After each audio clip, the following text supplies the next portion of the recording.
시편 100편 1절에서 5절까지입니다.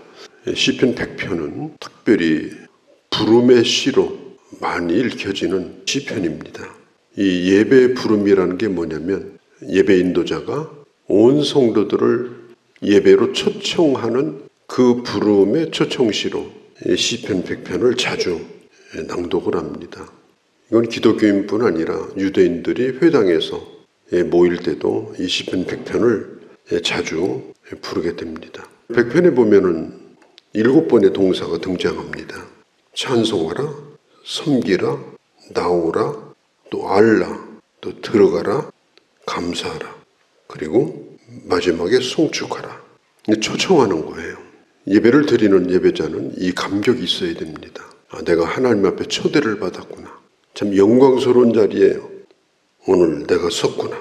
이 초대에 대한 감사, 그게 예배 때마다 우리 마음에 감격으로 느껴져야 됩니다. 우리가 이 세상에서도 조금 격이 있는 자리에 초청을 받았을 때 우리는 그 초청을 굉장히 중하게 여기죠. 그리고 그 초청에 내가 어떻게 응답해야 되는가 미리 준비하고 또 흐트러짐이 없이 그 초청에 응하려고 애를 쓰는 그런 일들이 많습니다. 예배할 때 바로 그런 자세로 예배를 드려야 됩니다. 우리가 예배 드리러 나오면서 단도직입적으로 말하건대 이런 자세가 가장 나쁜 자세입니다. 예배는 하나님 앞에 나가는 건데 주님이 초청해 놨더니 초청받은 자가 코앞에 와가지고 흥분된 감정으로 단도직입적으로 말하는데요. 이러면요, 아마 초청하신 하나님은 크게 후회할 겁니다. 저 사람을 안 봤어야 되는데 오늘 왜 저기 나와 있나 이러지 않겠습니까? 좋은 얘기를 해야죠. 그 좋은 얘기가 뭐냐? 오늘 이 100편을 잘 기억하면 됩니다. 우리가 하나님 앞에 나와서 예배 드릴 때 이 영광스러운 자리에 주님이 나를 있게 하신 하나님, 하나님은 모든 걸 알고 초청하셨습니다. 사실 내가 구하지 않아도 되는 일입니다. 구태여 구한다면 우리가 구하는 것도 하나님의 뜻을 구할 것이요, 구태여 우리가 입을 연다면 하나님이 어떤 분인가, 하나님은 어떤 일을 내게 행하시는 분인가, 그런 것들을 헤아려서 주님 앞에 응답하는 마음으로 예배 초청하신 그분께 내가 뭘 돌려드려야 되는가, 그것도 좋은 말로 생각하고 또 생각해서 주님 앞에 올려드리는 그런 자세를 기본적으로 갖게 하는 것, 이게 바로 오늘 시편 100편의 말씀입니다. 예수님이 가르쳐준 주기도문도 첫 마디가 뭡니까?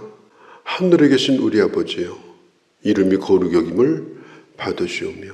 그 하나님이 어떤 분인가, 그 하나님을 찬양하는 기도로 기도하라고 예수님이 기도를 우리에게 가르쳐 주셨습니다. 지금까지 받은 은혜가 무엇인가, 내가 지금 예배드리고자 하는 하나님은 어떤 분인가, 그것들을 자세히 헤아리는 거예요. 그리고 주님의 초대가 너무 좋아가지고 내가 차마 입을 열지 못하는 것, 그런 소원이 있을지라도 하나님은 그것을 이미 아십니다. 입을 열지 못하고 왔다 할지라도 아쉬울 게 없어요. 왜냐? 알고 부르셨기 때문에. 중요한 것은 오늘 내가 예배 자리에 나왔다는 것, 그 자체에 대하여 우리는 기뻐해야 됩니다. 1절에 즐거이 부를지어다, 2절에 기쁨으로. 예배는 억지로 끌려 나오는 것이 아니라는 겁니다. 의무감에서 나오는 게 아니라는 겁니다. 예배는 환호하는 겁니다. 내 안에 있는 기쁨을 폭발하는 거예요. 그게 바로 예배입니다. 하나님 앞에 그런 자세로 나아가는 것이 예배의 본질입니다. 그리고 예배는 섬기는 것입니다. 우리가 어떤 분은 교회 와서 막 봉사하는 데만 신경을 써요. 그러니까 교회를 봉사로 왔다, 열심히 봉사하는 거예요. 섬김 가운데 최고의 섬김이 뭐냐?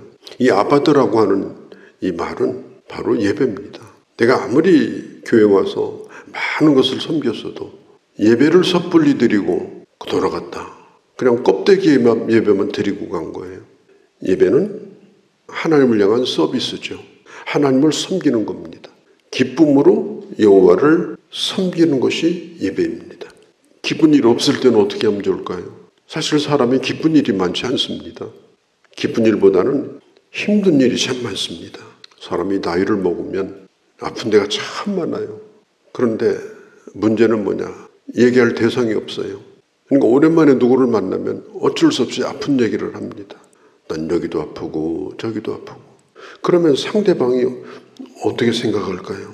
우리가 사람도 참 오랜만에 만나면 아프고 힘들어도 만난 것이 너무나 좋아가지고 참 괴로움보다 기쁨이 더 크고, 그리고 그 만남이 그 괴로움을 덮어버리고, 그러면 그 만남이 얼마나 즐겁겠습니까? 아마 상대방이 또 만나려고 할 거예요.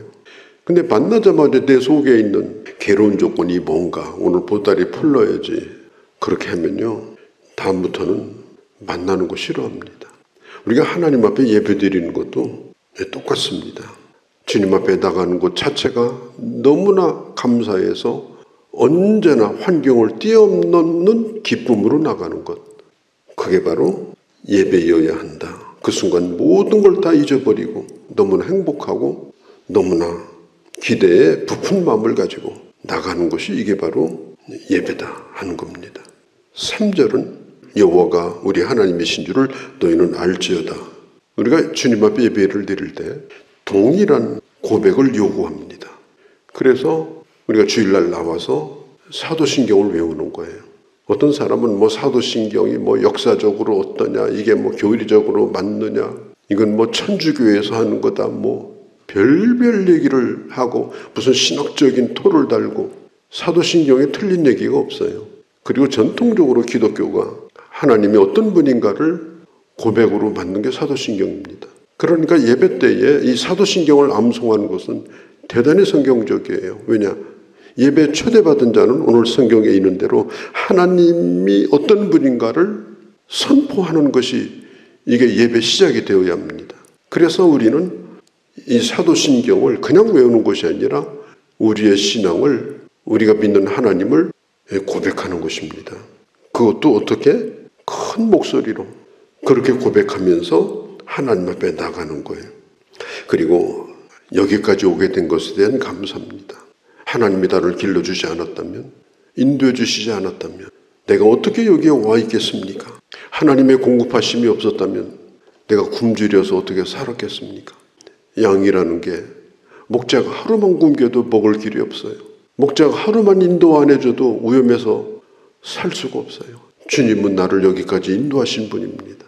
여기까지 공급해 주셨습니다. 앞으로도 주님이 나를 인도해 주실 것을 믿습니다. 내가 믿는 하나님은 목자이신 하나님입니다. 나는 주님의 양입니다.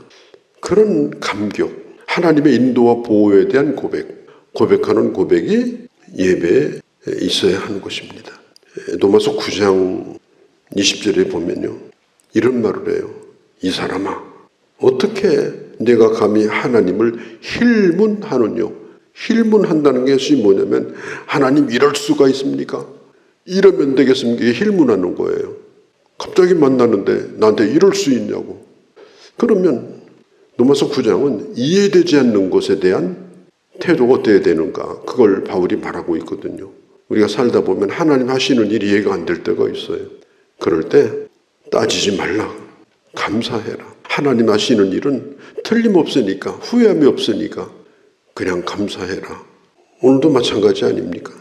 그는 우리를 지으신 자시요 우리는 그의 것이라. 우리는 그의 소유된 자들입니다. 하나님 앞에 나와서 예배 드릴 때 꼭 한번 그렇게 고백하세요. 주님, 저는 주님의 양입니다. 여기까지 오게 된 거 하나님의 은혜입니다. 이제까지 먹여주신 거 은혜입니다. 인도해 주신 거 은혜입니다. 내 존재 자체가 하나님의 은혜입니다. 특별히 나는 주님을 떠나서 살 수 없는 양입니다. 주님 떠나면 그날부터 굶어야 됩니다. 이런 감사와 이런 절실함을 가지고 우리 주님 앞에 고백한다면 아마 벌써 그 예배가 달라질 거예요. 그러니까 예배가 은혜가 있다 없다 이런 걸 떠나서 이 시편 100편과 같은 고백이 있으면 그 예배는 온전히 드려질 수가 있습니다. 아까 얘기한 것처럼 7가지의 명령, 그것을 꼭 지키도록 해라. 5절, 대저 여호와는 선하시니 그 인자하심이 영원하고 성실하심이 대대미치 이르다. 여기 아주 중요한 단어가 나와요. 인자하시다. 헤세드라는 말이에요. 이건 단어 그 자체를 우리가 외우고 있어도 좋습니다. 헤세드. 헤세드는 하나님의 인자하심입니다.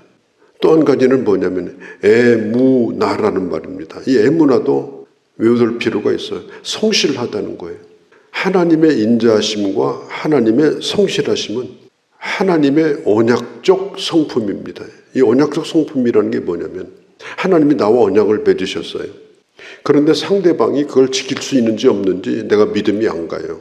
도장도 다 찍었는데도 믿음이 안 가요. 왜 그래요? 그에게 언약적 성품이 없어요. 사기성이 있는 것 같아요. 그러면 나와 언약을 맺은 하나님은 어떤 성품이냐? 헤세드와 에무나입니다. 인자하심과 성실하심. 그 하나님이기 때문에 하나님은 우리와의 약속을 지켜주시는 거예요. 그 하나님을 예배하는 것이 바로 이 예배의 기쁨입니다. 오늘 시편 이 100편 예배로 초대하는 부름의 시다. 부름의 시다. 예배 공동체가 함께 그 부름에 응답하는 것이 바로 이 시편 100편입니다. 우리 예배가 언제나 이렇게 준비되어지고 예비되어져서 우리가 하나님 앞에 나갈 때마다 정말 풍성한 하나님의 은혜가 그냥 차고 넘치는 그런 놀라운 역사를 늘 경험하고, 그래서 이 세상을 넉넉히 살아가고 충분히 살아가고 그 예배가 연장이 되어서 우리의 삶 전체 속에도 그 예배가 영향을 미칠 수 있도록, 예배 한 번 풍성한 은혜의 경험이 삶 전체를 지배합니다. 그런 놀라운 예배 축복이 우리 가운데 함께 하시기를 바랍니다. 거룩하신 우리 아버지, 오늘 시편 100편 늘 우리가 예배 때마다 자주 교독하고 또 읽었던 말씀을 다시 한번 보게 하시니 참으로 감사를 돌립니다. 이것이 우리의 고백이고 함께 예배 자리로 나온 공동체의 고백이 되게 하여 주옵소서. 어떤 형편에서 나왔든지 예배에 초대받은 것이 모든 것을 다 덮어버리고 기쁨으로 환호하며 주님을 예배하게 하여 주옵소서. 여기까지 인도하신 하나님, 목자로서 나를 길러주신 하나님 앞에 감사하며 또한 나를 의탁하는 그런 예배자의 고백이 있게 하여 주옵소서. 하나님은 인자와 성실로 그 언약을 지키심을 분명히 믿고 우리 주님을 찬양하고 예배하며, 그리고 이 예배가 우리의 삶 속에 큰 영향을 미쳐서 삶이 예배가 되어지는 그런 하나님의 사람으로 살게 하여 주시옵소서. 우리 주 예수님의 이름으로 기도하옵나이다. 아멘.